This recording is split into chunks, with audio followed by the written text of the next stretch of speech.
Let's bring in an international relations expert. Yvonne Davis, no stranger to the show. So much we want to get to, so let's get right to it. I first met President George H.W. Bush in 1998 in Houston, Texas. And I can share that when I come back on. But the most pressing moment when he died, because it was very emotional for me, was when I had dinner with the Bushes at a friend of theirs' home with Governor Jeb Bush.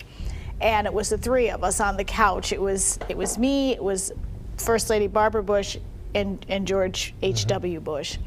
And it was such a memory for me because there was this expensive Persian rug and there was water spilled all over the floor. And he's like, Barb, stamp it out, stamp it out. So I'm using my foot and stamping. They're using their foot and stamping. Finally, Jeb said, okay, it's fine. Talk to me your thoughts about Vladimir Putin. Well, I think that we need to go to the real agenda here. Whether he's a friend or a foe, I would say that he's not trustworthy. Okay. You're having a situation here that this man wants to make Mother Russia great again, to play off the words of making America great again. And if he could turn back the clock to what it was like in the Soviet Union when there was control in the Baltic regions and Ukraine and Georgia and all those regions, he would like that. You got to remember, he annexed Crimea. Yes. And so which led to the first round of sanctions from Yes. And he split the power of Ukraine. And even when President Bush was in office, he went after Georgia. He will not stop until he's done. The Baltic states are afraid. Some are claiming they're not, but they're afraid that this will continue. So watching his rhetoric and his talk with President-elect Trump is very concerning. In New York, and as we learn more about yesterday's attack, we're bringing in international relations expert Yvonne Davis to dig a little bit deeper.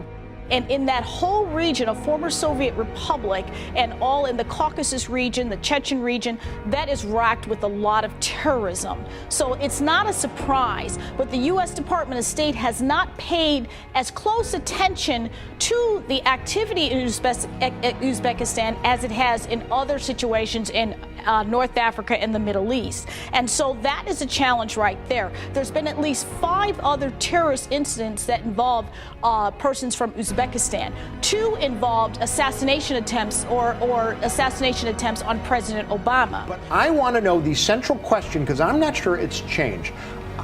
What reason on earth would Kim Jong-un have to ever have a preemptive strike against the United States? How does that end with anything other than his regime being wiped out completely? He wants relevancy. He knows the ultimate negotiator is the leader and most powerful nation in the world is the United States of America. If he can get an audience in some way, shape, or form to support his legitimacy and his sovereignty as soon to be an East Asian threat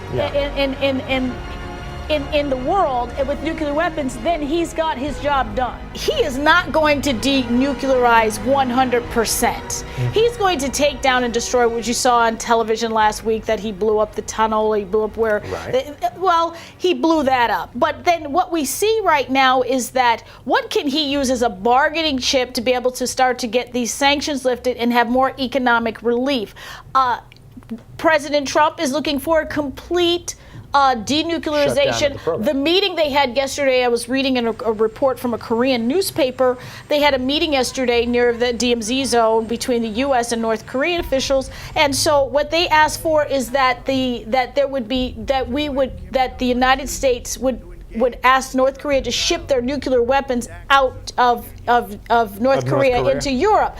Especially with the European allies, they were offended. They didn't understand what he was talking about regarding our withdrawal from the Paris Agreement on climate change, the whole Trans-Pacific Partnership in Asia in terms of pulling out of trade, and just keeping people like sort of on the edge, which it seems like he gogoverns our nation the same way. Yeah, that's what he wants to do. But on some wins. But he's had some wins. I mean, when you look at what he did April 4th, when Bashar al-Assad used sarin gas and killed 80 Syrians, 80 people. He went and sent 59 missiles to an Air Force base, and there hasn't been any other incident since that time. So he put a stop to that. Now they're talking more friendly. Let's talk more. Let's have dialogue. We need to find a way to denuclearize the Korean Peninsula. But what does that ultimately mean? If that means for Kim Jong-un, for that to happen on his side, it would mean that South Korea would have to do the same thing. Yes. But I don't know if South Korea would do the same thing. Right. And so that becomes the situation. So it's a dance. It's very fascinating.